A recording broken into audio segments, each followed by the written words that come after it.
एक बार की बात है, एक थका हुआ मुसाफिर सुनहरे रेगिस्तान से गुजर रहा था।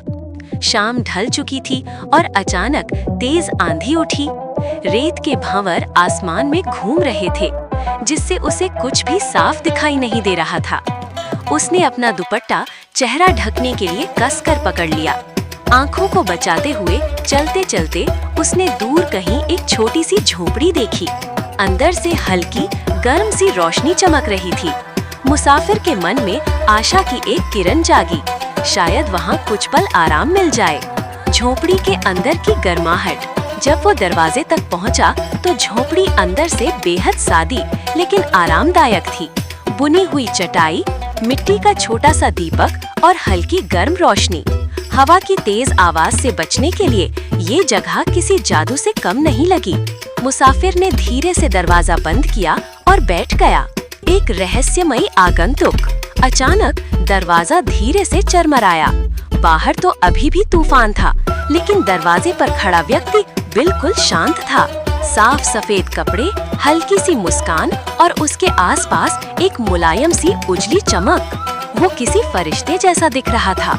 मुसाफिर पहले तो घबरा गया, लेकिन उस मेहमान के चेहरे की शांति देखकर उसका मन बिल्कुल शांत हो गया। दोस्ती और बांटना।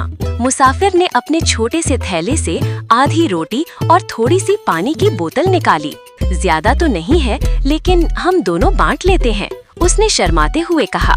फरिश्ता सा व्यक्ति मुस्कुराया और उसके साथ चटाई पर बैठ गया। झोपड़ी में वो पल इतना गर्म, इतना दोस्ताना था कि तूफान की आवाज भी मानो दूर चली गई। जादुई रात।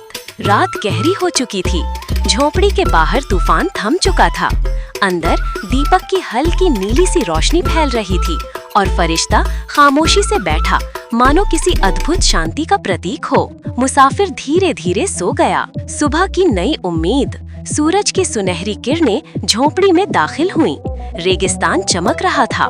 मुसाफिर जागा, बाहर निकला और अंगड़ाई लेते हुए बोला, क्या प्यारी सुबह है। उसे अचानक याद आया, वो रहस्यमय मेहमान कहाँ है। नीचे फर्श पर एक छोटा सा चमकता हुआ कागज पड़ा था। उस पर सुंदर जादुई लकीरों जैसी लिखावट थी। मुसाफिर ने जैसे ही उठाया, हल्की गर्म रोशनी फैल गई।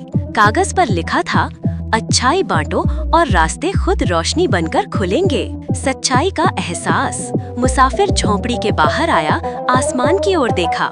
एक हल्की सी चमक, बिल्कुल वैसी जैसी उस मेहमान के चारों ओर थी, बादलों के बीच झिलमिला गई।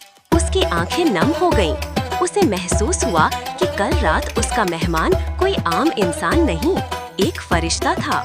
उसने मुस्कुराते हुए कहा, धन्यवाद, तुमने मेरी राह ही नहीं, मेरा दिल भी रोशन कर दिया।